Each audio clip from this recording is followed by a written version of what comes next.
Hi friends, आप सभी का मेरे इस चैनल पर स्वागत है।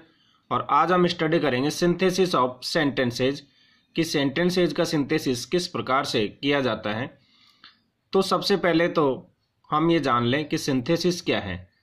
एक ऐसी प्रक्रिया जिसके द्वारा बहुत से का मतलब दो या दो से अधिक सिंपल सेंटेंसेज को संयुक्त कर यानी मिलाकर एक सिंपल या कंपाउंड या कॉम्प्लेक्स सेंटेंस बनाने की प्रक्रिया को सिंथेसिस ऑफ सेंटेंसेज कहा जाता है। इसका सीधा सा मतलब है, सिंथेसिस का मतलब एक ऐसी प्रक्रिया जिसके द्वारा दो या दो से अधिक सिंपल सेंटेंस को मिला करके या तो एक सिंपल सेंटेंस या कंपाउंड या फिर कॉम्प्लेक्स सेंटेंस बनाने की प्रक्रिया को ही सिंथेसिस ऑफ सेंटेंस कहा जाता है। नेक्स्ट है काइंड्स ऑफ सिंथेसिस। तो सामान्यतः सिंथेसिस के तीन प्रकार हैं कि एक तो दो या दो से अधिक सिंपल सेंटेंस को मिलाकर के हम सिंपल सेंटेंस ही बना दें। दूसरा है दो या दो से अधिक सिंपल सेंटेंसेज को मिलाकर के हम कंपाउंड सेंटेंस बना दें। तीसरा है दो या दो से अधिक सिंपल सेंटेंसेज को मिलाकर हम कॉम्प्लेक्स सेंटेंस बना दें। तो मतलब ये हुआ कि सिंपल सेंटेंस से या तो हम सिंपल सेंटेंस ही बना दें या सिंपल से हम कंपाउंड बना दें या फिर सिंपल से हम कॉम्प्लेक्स बना दें। तो ये काइंड्स ऑफ सिंथेसिस है। तो सबसे पहले हम स्टडी करेंगे synthesis of a simple sentence. ठीक है, तो सिंपल सेंटेंस बनाने के लिए हमें सिंपल सेंटेंस के बारे में जब हमने आपको बताया था तो उसमें बताया था केवल एक ही फाइनाइट वर्ब हो। दो या अधिक सिंपल सेंटेंस को मिला करके जो सिंपल सेंटेंस बनेगा उसमें एक ही फाइनाइट वर्ब्स होनी चाहिए। मतलब सिंपल सेंटेंस की पहचान ये होती है कि उसमें एक ही फाइनाइट वर्ब्स होनी चाहिए। तो सिंपल सेंटेंस बनाने के कई पैटर्न है हमारे पास, मैं आपको एक बार बता देता हूं और हम इनका एक एक करके फिर स्टडी करेंगे। यूज ऑफ पार्टिसिपल का यूज करके, by using nominative absolute, by using conjunction and, by using noun और phrase in apposition, by using infinitive और by using too and to. इनका यूज करके हम सिंपल सेंटेंस बनाएंगे। तो चलिए देखते हैं एक एक। सबसे पहले हम यूज ऑफ पार्टिसिपल का यूज करके सिंपल सेंटेंस बनाएंगे। पार्टिसिपल के द्वारा सिंपल सेंटेंस को तब जोड़ा जाता है जब सेंटेंस में एक ही सब्जेक्ट हो, ठीक है, कि कार्य करने वाला एक ही हो और सेंटेंस इस तरह के हो जिनमें ये ज्ञात हो कि एक कार्य दूसरे के बाद संपन्न हुआ हो, कि एक कार्य दूसरे के बाद संपन्न हुआ हो। तो पार्टिसिपल के द्वारा सेंटेंस को जोड़ने का रूल्स क्या है? जो कार्य पहले हुआ है उसे पार्टिसिपल में बदल दे। जो कार्य पहले हुआ है उसकी वर्ब को हम पार्टिसिपल में बदल देते हैं और जो कार्य अंत में हुआ है उसे फाइनाइट वर्ब्स रहने देते हैं। मतलब उसकी हम फाइनाइट वर्ब्स बना देते हैं। जो पहले हुआ है उसको पार्टिसिपल में बदलेंगे उस वर्ब को, और जो बाद में हुआ है उसको फाइनाइट वर्ब्स में कन्वर्ट कर देंगे। तो पार्टिसिपल का हम एक एक करके स्टडी करेंगे। पार्टिसिपल तीन होते हैं, present participle, past participle and perfect participle. सबसे पहले हम लेते हैं प्रेजेंट पार्टिसिपल। और प्रेजेंट पार्टिसिपल में हमारा पहला पैटर्न आता है, यदि एक सेंटेंस में इज, एम, आर, वाज, वर जैसी वर्ब का प्रयोग हुआ हो और इनकी जगह हम बीइंग का यूज करके नया सिंपल सेंटेंस बनाया जा सकता है यदि सेंटेंस में इन वर्ब का यूज हुआ हो। चलिए एग्जाम्पल देखते हैं। He is very weak, he cannot go alone, यानी वह बहुत कमज़ोर है। He cannot go alone, वह अकेला नहीं जा सकता। ठीक है, हमने पार्टिसिपल के रूल में देखे कि सब्जेक्ट एक ही है। ठीक है, तो यहाँ पर हम बीइंग का यूज करेंगे क्योंकि इज, एम, आर ये आया हुआ है, तो इज यहाँ पे आया हुआ है।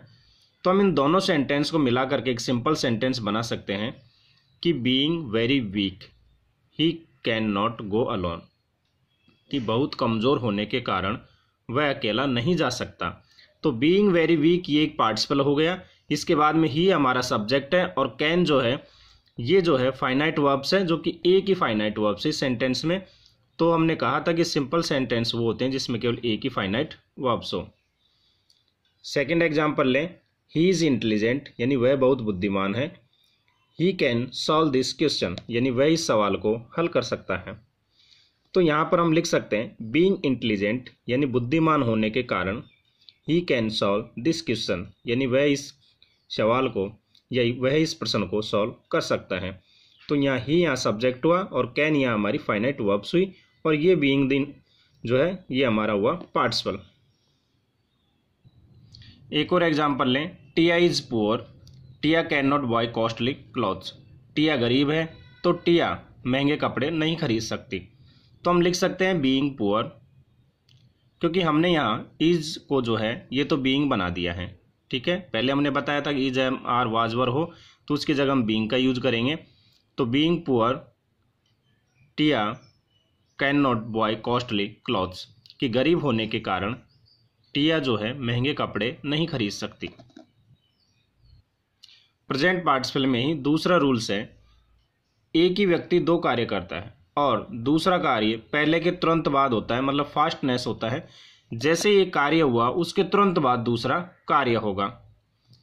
तो यहाँ पे देखिए, ही सा ए लॉयन, यानी उसने एक शेर देखा, और ही क्राइड आउट, यानी कि वह चिल्लाया। तो पहला काम क्या किया उसने, शेर देखा, और शेर देखते ही तुरंत वो चिल्लाया, तो ही क्राइड आउट यानी वह चिल्लाया। तो जो हमारा पहला कार्य था उसकी वर्ब को तो हम पार्टिसिपल बना देंगे। तो हमने ये पहला वर्ब कार्य है कि ही सा ए लायन, उसने एक शेर देखा। तो सीइंग ए लॉयन, ठीक है, यहाँ पे पार्टिसिपल में वर्ब की फर्स्ट फॉर्म में हम आईएनजी लगाते हैं। तो सीइंग ए लॉयन, ठीक है, ही क्राइड आउट, इस प्रकार से बना देंगे। अब हमारा ये सेंटेंस सिंपल सेंटेंस बन गया है। दो सिंपल सेंटेंस को मिलाकर के हमने सिंपल सेंटेंस बना दिया, क्योंकि ये हुआ सब्जेक्ट और ये हुआ हमारी फाइनाइट वर्ब्स और ये जो है पार्टिसिपल है। तो सीधी सी बात है, जब एक ही व्यक्ति दो कार्य करता है तो दूसरा कार्य पहले के तुरंत बाद होता है।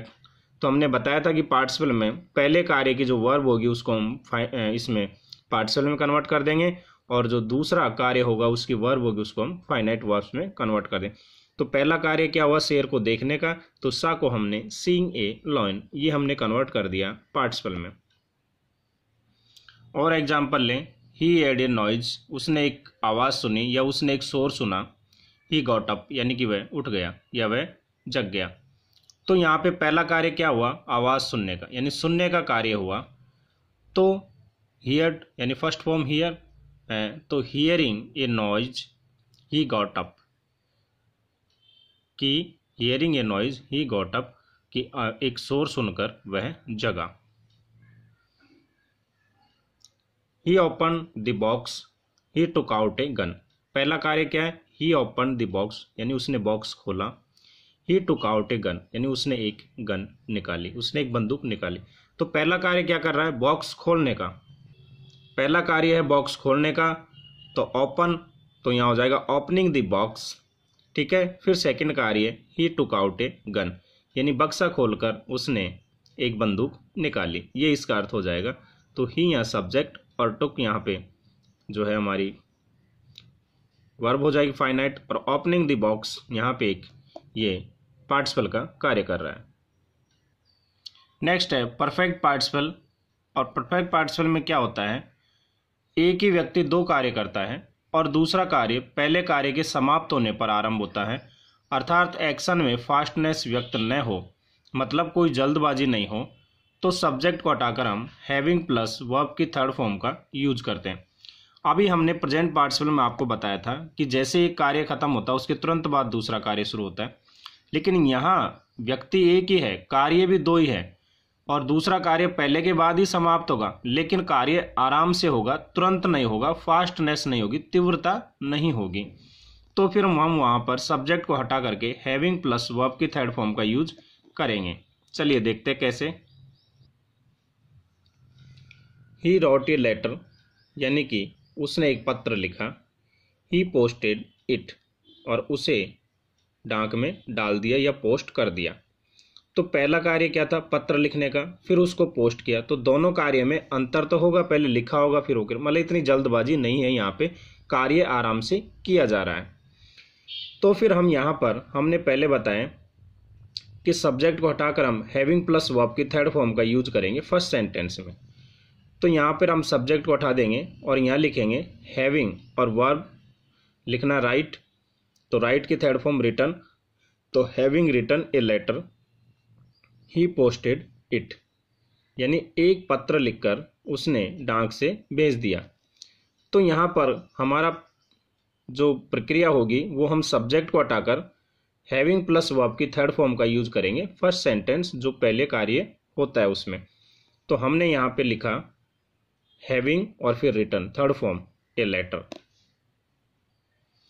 और भी एग्जाम्पल लें, ही फिनिश्ड हर वर्क, यानी कि उसने अपना कार्य समाप्त किया।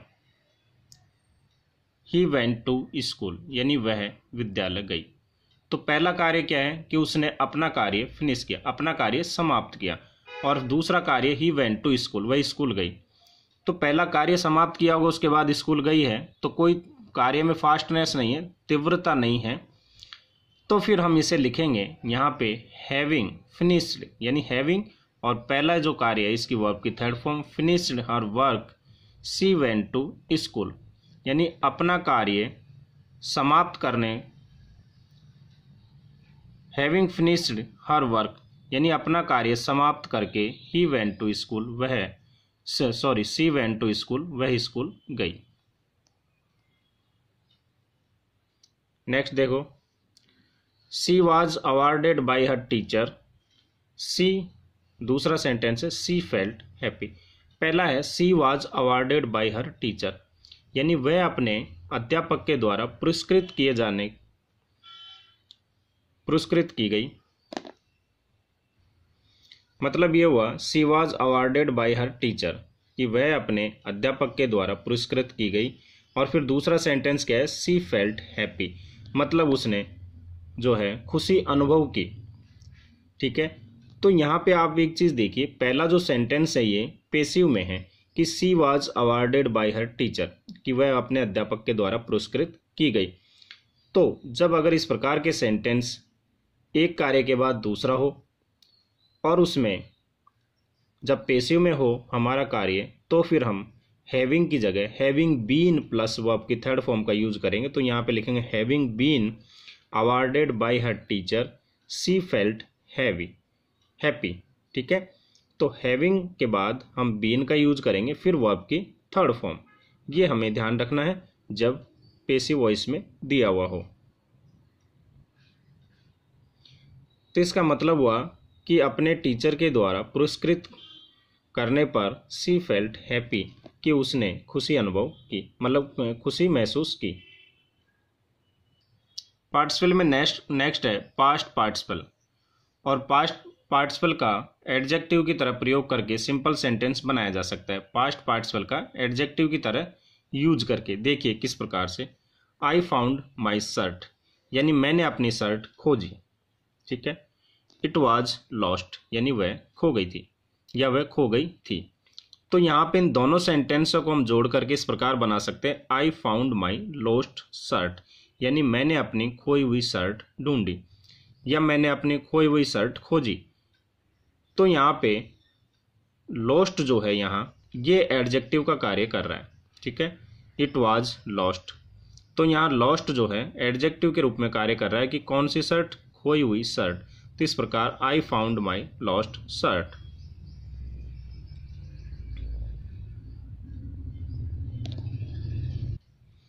नेक्स्ट देखें, आई सा ए लॉयन, कि मैंने एक शेर देखा। द लॉयन वॉज वुंडेड, यानी शेर घायल था। तो यहाँ पे हम ये भी कह सकते हैं कि मैंने एक घायल शेर देखा। तो आई सा ए वुंडेड लॉयन, कि मैंने घायल शेर देखा। तो यहाँ पर ये जो है हमारा पास्ट पार्टिसिपल एडजेक्टिव की तरह कार्य कर रहा है। वुंडेड यानी घायल, एक तरह से कौन सा शेर देखा, घायल शेर देखा। तो फिर यहाँ पे उसकी विशेषता बता रहा है। तो सेंटेंस हम इस प्रकार से भी सिंपल बना सकते हैं। पहला अभी हमने देखा कि पार्टिसिपल के द्वारा हम दो या दो से अधिक सिंपल सेंटेंस को बना करके मिला करके किस प्रकार सिंपल सेंटेंस बनाते हैं। अब हम दूसरा देखते हैं, बाय यूजिंग नॉमिनेट एब्सोल्यूट, या जिसे हम कहें एब्सोल्यूट फ्रेज, इसको मिला करके किस प्रकार सेंटेंस बनाएंगे। पहले तो इसका मतलब समझ लीजिए हम कहाँ यूज करेंगे, जब दोनों वाक्य यानी सेंटेंस में सब्जेक्ट अलग अलग हो और दूसरा कार्य पहले के बाद होता। अभी तक हमने जिसमें देखा कि सब्जेक्ट जो है एक ही था और कार्य अलग अलग थे। यहाँ पे जब दोनों वाक्यों में सब्जेक्ट भी अलग अलग हो और दूसरा कार्य पहले के बाद होता हो तो फिर हम एक्टिव वॉइस में हैविंग प्लस वर्ब की थर्ड फॉर्म और पैसिव वॉइस में हैविंग बीन प्लस वर्ब की थर्ड फॉर्म का यूज करेंगे। चलिए यहाँ पे क्या होगा, जब दोनों सेंटेंस का सब्जेक्ट अलग अलग हो तो दोनों सेंटेंस के बीच एक प्रकार से कॉजल रिलेशनशिप होता है, मतलब कारण और उसके परिणाम का संबंध स्यो होता है। तो यहाँ पे देखिए पहला सेंटेंस है द सन रोज यानी कि सूर्य उगा, द फॉग डिसअपियर्ड यानी कोहरा गायब हो गया। तो पहला कार्य सूर्य उगने का और दूसरा कार्य कोहरा डिसअपियर्ड होने का, दोनों में सब्जेक्ट अलग अलग है, यहाँ सूर्य है यहाँ पे फॉग है। तो फिर हम लिखेंगे यहाँ पे पहला सब्जेक्ट लिख देंगे द सन, फिर हैविंग प्लस वर्ब की थर्ड फॉर्म पहले सेंटेंस की जो कार्य पहले होता है तो हैविंग राइजन, ठीक है, रोज की, द फॉग डिसअपियर्ड, फिर दूसरा सेंटेंस लिख देंगे कि सूर्य उगने पर कोहरा गायब हो गया। दूसरा है द सोल्जर्स अराइव्ड यानी सिपाही आए या सिपाही पहुंचे, द मॉब डिस्पर्स्ड यानी भीड़ जो है तितर बितर हो गई यानी बिखर गई। तो हम इसे लिखेंगे पहला कार्य होता है सिपाहियों का आना, the soldiers having arrived the mob dispersed यानी कि सिपाहियों के आने पर भीड़ जो है इधर उधर बिखर गई या तितर बितर हो गई। चलिए एक पैसिव वॉइस का भी ले लेते हैं, द कॉलेज वाज क्लोज यानी कॉलेज बंद की गई, ठीक है, the college was close, the student went to their hostel यानी कि विद्यार्थी अपने अपने जो है छात्रावास में चले गए। तो यहाँ पे पहला कार्य कॉलेज बंद करने का जो कि एक पैसिव में है सेंटेंस, तो फिर हम यहाँ हैविंग बीन प्लस वर्ब की थर्ड फॉर्म का यूज करेंगे। तो the college having been closed the students went to their hostel, ठीक है, कि कॉलेज बंद किए जाने पर विद्यार्थी अपने अपने हॉस्टल में चले गए। तीसरा है बाय यूजिंग कंजक्शन एंड का यूज करके भी हम दो सिंपल सेंटेंस एक सिंपल सेंटेंस बना सकते हैं। पहला जब सब्जेक्ट अलग अलग हो और प्रेडिकेट समान हो, जैसे राज प्लेड क्रिकेट और कमल प्लेड क्रिकेट। तो यहाँ सब्जेक्ट तो अलग अलग है लेकिन सब्जेक्ट के बारे में जो भी अगर एक्स्ट्रा इन्फॉर्मेशन है वो समान है, तो वो भी क्रिकेट खेल रहा है और कमल भी क्रिकेट, राज प्लेड क्रिकेट, राज क्रिकेट खेला और कमल प्लेड क्रिकेट, कमल क्रिकेट खेला। तो हम ऐसे बना सकते हैं कि राज एंड कमल प्लेड क्रिकेट यानी राज और कमल ने क्रिकेट खेला। तो यहाँ पे आप देखिए सब्जेक्ट अलग अलग हैं तो फिर दोनों सब्जेक्टों को हम एंड से जोड़ देंगे, ठीक है। तो ये फिर हमारा हो गया कॉमन सब्जेक्ट और ये हो गई फाइनाइट वर्ब। एक और एग्जांपल लें, टिया went to school, Tiya school गई, Silu went to school, Silu school गई। तो टिया and Silu went to school, टिया और सीलू स्कूल गई। तो यहाँ पे ये सब्जेक्ट हो गया और ये हो गई हमारी फाइनाइट वर्ब्स, ठीक है। तो टिया and Silu went to school, इस प्रकार एंड से जोड़कर दोनों सब्जेक्टों को हम एक सिंपल सेंटेंस बना सकते हैं। दूसरा पैटर्न है जब सब्जेक्ट समान हो और प्रीडिकेट अलग अलग, जैसे कमल कैन राइट यानी कमल लिख सकता है और कमल कैन रीड यानी कमल पढ़ सकता है। अब यहाँ पे देखिए सब्जेक्ट तो दोनों समान है, कमल है, लेकिन यहाँ पे प्रीडिकेट अलग अलग है, यहाँ कैन राइट है, यहाँ कैन रीड है। तो फिर हम क्या करेंगे कि कमल कैन राइट एंड रीड हम यहाँ दोनों को मिला देंगे, ठीक है। जो कार्य हो रहे हैं अलग अलग इनको हम यहाँ मिला देंगे। तो कमल कैन राइट एंड रीड यानी कमल लिख और पढ़ सकता है। तो यहाँ सब्जेक्ट तो कमल ही हो गया, फाइनाइट वर्ब्स हमारी कैन हो गई, इसके अलावा ये अदर इन्फॉर्मेशन है तो हम इन दोनों को मिला के लिख देंगे एंड के द्वारा। और एग्जाम्पल देखो, कविता लाइक्स राइटिंग, कविता लिखना पसंद करती है, एंड कविता लाइक्स रीडिंग यानी कविता पढ़ना पसंद करती है। तो कविता दो कार्य है जो को पसंद करती है, सब्जेक्ट हमारा एक ही है तो इन दोनों को एंड से जोड़ दो, कविता लाइक्स राइटिंग एंड रीडिंग यानी कविता लिखना और पढ़ना पसंद करती है। चलिए एक और एग्जांपल ले लें, Tia is a beautiful girl और Tia is a brilliant girl. Subject एक ही है, टिया इज, फिर यहाँ ब्यूटीफुल एंड ब्रिलियंट गर्ल। हम लिख देंगे Tia is beautiful and brilliant girl, कि टिया एक सुंदर और बुद्धिमान लड़की है। तो इस प्रकार से हम एंड से मिला देंगे और इसको लिख देंगे Tia is a beautiful and brilliant girl, यानी टिया एक सुंदर और बुद्धिमानी लड़की है। चौथा पैटर्न है बाय यूजिंग नाउन और फ्रेज इन अपोजिशन। अपोजिशन का मतलब साइड बाय साइड। चलिए इसका मीनिंग समझाते हैं क्या होता है। जब सेंटेंस इस तरह के हो कि पहले सेंटेंस में आए किसी नाउन के बारे में ही दूसरे सेंटेंस में कुछ डिटेल दी जाती है। पहले सेंटेंस में जो नाउन आता है उसके बारे में दूसरे सेंटेंस में कुछ डिटेल दी जाती है, तो नाउन के साथ ही डिटेल्स को देखा जाता है। वो डिटेल्स ही हमारी अपोजिशन होती है।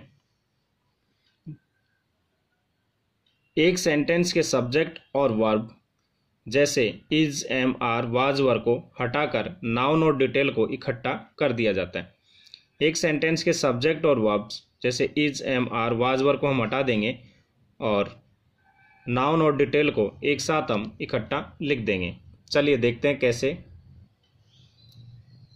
आई वेंट टू दिल्ली, यानी मैं दिल्ली गया। Delhi is the capital of India, यानी दिल्ली भारत की राजधानी है।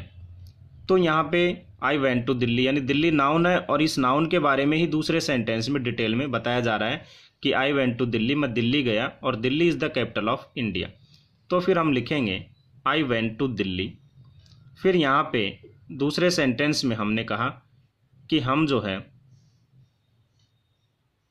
सब्जेक्ट और वर्ब को हटा देंगे तो सीधा लिख देंगे द कैपिटल ऑफ इंडिया। हम ये दिल्ली इज को हटा देंगे, सीधा लिख देंगे द कैपिटल ऑफ इंडिया, कि आई वेंट टू दिल्ली, मैं दिल्ली गया, द कैपिटल ऑफ इंडिया। तो दिल्ली जो है भारत की राजधानी हम ये कह सकते हैं। तो जब उसी नाउन के बारे में दूसरे सेंटेंस में डिटेल दी जा रही हो तो फिर हम इसको इस प्रकार से लिख देंगे सब्जेक्ट और वर्ब हटा करके। सेकेंड सेंटेंस देखिए, जैसे आई लाइक सीलू, यानी कि मैं सीलू को पसंद करता हूँ। तो Seelu is the most beautiful girl in this town, यानी सीलू इस कस्बे में सबसे सुंदर लड़की है। तो यहाँ सीलू के बारे में बताया जा रहा है और ये सीलू के बारे में डिटेल है। तो हम लिखेंगे I like Seelu the most beautiful girl in this town. तो अब हमारा ये जो है जिसे हम कह सकते हैं कि ये इसके बारे में एक्स्ट्रा डिटेल, यानी इसके बारे में सीलू के बारे में ही ये डिटेल दे रहा है। तो फिर हम यहाँ से सब्जेक्ट और वर्ब दोनों को हटा देंगे और ये हमारा सब्जेक्ट हो गया और ये हमारा जो है फाइनाइट वर्ब्स हो गई। तो एक ही वर्ब है, एक ही सब्जेक्ट है, बाकी तो इसके बारे में डिटेल दी जा रही है। जैसे कुछ और एग्जाम्पल लें, राज इज़ माई फ्रेंड, राज मेरा मित्र है। He plays cricket with me, यानी वह मेरे साथ क्रिकेट खेलता है। कौन? My friend. ठीक है, तो राज इज़ माई फ्रेंड, राज मेरा मित्र है। ठीक है, तो he plays cricket with me, यानी वह मेरे साथ क्रिकेट खेलता है। तो यहाँ पे जो है राज के बारे में ही डिटेल दी जा रही है। तो पहले तो लिखेंगे राज, फिर लिख दिया माई फ्रेंड, ये हटा दिया यहाँ से क्योंकि ये भी इसी के बारे में है, राज इज़ माई फ्रेंड। तो यहाँ पे माई फ्रेंड लिख दिया। फिर इसके बारे में और क्या इन्फॉर्मेशन दी जा रही है कि he plays cricket with me. तो सब्जेक्ट हम हटा देंगे, लिखेंगे प्लेज क्रिकेट विथ मी। तो इस प्रकार से हम अपोजिशन बना देंगे। जैसे और भी एग्जाम्पल देखो, गांधी जी वाज ए मोरलिस्ट। ठीक है, गांधी जी एक नैतिकतावादी थे। He had once been a lawyer. Second ये रहा, he struggle hard to attain freedom. तो यहाँ पे 3 सेंटेंस हो गए और हमें केवल इनमें सब में गांधी जी के बारे में डिटेल में कहा है। तो पहले हम लिखेंगे गांधी जी ए मोरलिस्ट, क्योंकि यहाँ से वर्ब हटा देंगे। फिर यहाँ वर्ब और सब्जेक्ट हटा के लिखेंगे once been a lawyer, once been a lawyer, comma, struggle hard to attain freedom, struggle hard to attain freedom. तो इस प्रकार से हम जो है अपोजिशन का यूज करके जब हमारे पास कोई नाउन है और उसी के बारे में उसकी डिटेल दी जा रही है, या फिर हम समझे कि पहले सेंटेंस जो कहा जा रहा है अगले में उसी के बारे में डिटेल दी जा रही है, तो फिर हम उसको अपोजिशन के द्वारा इस प्रकार बना सकते हैं। चलिए एक और एग्जांपल ले लेते हैं। Columbus was a famous seller, यानी कोलंबस एक प्रसिद्ध नाविक था। ही वाज एन इटालियन, वह इटालियन था। ही डिस्कवर्ड अमेरिका, उसने अमेरिका की खोज की। तो Columbus a famous Italian seller, हम लिख सकते हैं Columbus a famous Italian seller discovered America. इस प्रकार से सेंटेंस बन जाए। आप सेंटेंस देखिए, उसके सेंस को देखिए, अपने आप सीख जाएंगे बनाना। जैसे ये सेंटेंस देखिए, कालिदास रॉट दी शकुंतलम, यानी कालिदास ने शकुंतलम लिखा। He was a great poet and dramatist, ठीक है, वह एक महान कवि और नाटक ड्रामेटिस्ट थे, हम ये भी कह सकते हैं। तो यहाँ पे देखिए, सबसे पहले कालिदास, फिर एक ग्रेट पोएट एंड ड्रामेटिस्ट, ये great poet and dramatist wrote the Shakuntalam, ठीक है। कालिदास एक ग्रेट पोएट और ड्रामेटिस्ट थे, रॉट दी शकुंतलम, जिन्होंने शकुंतलम लिखी। तो इस प्रकार से हम अपोजिशन के द्वारा सेंटेंस बना सकते हैं, सिंपल। नेक्स्ट है fifth, bye using infinitive. Infinitive का मतलब होता है वर्ब के साथ, मतलब हम टू लगाते हैं, उससे पहले टू प्लस वर्ब होता है। यहाँ पे इस प्रकार से होगा, जब टू प्लस वर्ब की फॉर्मेट को हम इन्फिनेटिव कहते हैं, यानी उद्देश्य दिखाने वाली फाइनाइट वर्ब्स को इन्फिनेटिव में बदल देते हैं जब कोई हमारा उद्देश्य दिखा रहा हो, एम दिखा रहा हो कि हम किस कारण से वो कार्य कर रहे हैं। जैसे राज रैन फास्ट, यानी राज तेज दौड़ा। He wanted to get first prize, कि वह पहला प्राइज प्राप्त करना चाहता था। तो वो तेज क्यों दौड़ा? क्योंकि वो पहला प्राइज प्राप्त करना चाहता था, तो उसका उद्देश्य था, तो इसलिए यहाँ पे ही रैन फास्ट, फिर टू गेट फर्स्ट प्राइज, यहाँ पे जो है उसका उद्देश्य क्या था? फर्स्ट प्राइज प्राप्त करना। तो टू गेट फर्स्ट प्राइज, यहाँ पे इन्फिनेटिव से जोड़ देंगे इसको, टू प्लस वर्ब की फर्स्ट फॉर्म, तो टू गेट फर्स्ट प्राइज। लेकिन ध्यान रखिएगा, इस सेंटेंस में भी हमारी फाइनाइट वर्ब्स तो एक ही है, रैन, ठीक है, टू गेट, ये तो इन्फिनेटिव के रूप में यूज हुआ है, तो इस प्रकार से सिंपल सेंटेंस बन जाएगा। नेक्स्ट देखो, ही केम हियर, वह यहाँ आया। ही साइंड द एग्रीमेंट, और उसने जो है एग्रीमेंट साइन किया। तो उसका आने का उद्देश्य क्या था? एग्रीमेंट साइन करना।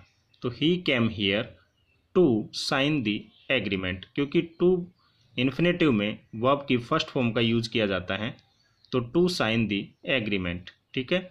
यहाँ पे सब्जेक्ट ये हो गया और ये फाइनाइट वर्ब्स हो गई, ठीक है, और ये तो इन्फिनेटिव से जुड़ा हुआ अदर पार्ट हो गया। आई हैव नो मनी, यानी मेरे पास धन नहीं है। I can't pay you now, यानी कि मैं तुम्हें अभी भुगतान नहीं कर सकता। तो यहाँ पे उसके पास मनी नहीं है, तो फिर वो भुगतान नहीं कर सकता, ठीक है। तो I have no money to pay you now. और एग्जाम्पल लें, टिया गोज टू स्कूल, यानी टिया स्कूल जाती है। टिया रीड देयर, टिया वहाँ पढ़ती है। तो टिया का स्कूल जाने का मतलब क्या? उद्देश्य कि वहाँ पढ़ने जाती है। तो Tia goes to school to read there, यहाँ पे वर्ब है, इसको टू रीड देयर इससे कनेक्ट कर देंगे। नेक्स्ट है by using too and to. जब दो सिंपल सेंटेंस में किसी कार्य के न होने का कारण पहले सेंटेंस में दिया गया हो, तो टू और टू का यूज करके सिंपल सेंटेंस बनाया जाता है। जब दो सिंपल सेंटेंस में किसी कार्य के न होने का कारण पहले सेंटेंस में दिया गया हो, जैसे ही इज़ वेरी वीक, यानी वह बहुत कमज़ोर है, तो ही कांट वॉक, यानी वह चल नहीं सकता। तो किसी कार्य न होने का कारण यह दिया है कि वह क्यों नहीं चल सकता, वह वीक है, कमज़ोर है, ठीक है। तो फिर हम इसे लिखेंगे he is too weak to walk, यानी he is too weak to walk, कि वह इतना कमज़ोर है कि चल नहीं सकता। तो यहाँ पे आपने समझ लिया होगा किसी कार्य के न होने का कारण पहले सेंटेंस में दिया हुआ है। चलो एक और एग्जांपल लें, सी इज़ वेरी पुअर, यानी वह बहुत गरीब है, तो सी कैन नॉट पे हिज फीस, यानी कि वह अपनी फीस पे नहीं कर सकती, भुगतान नहीं कर सकती।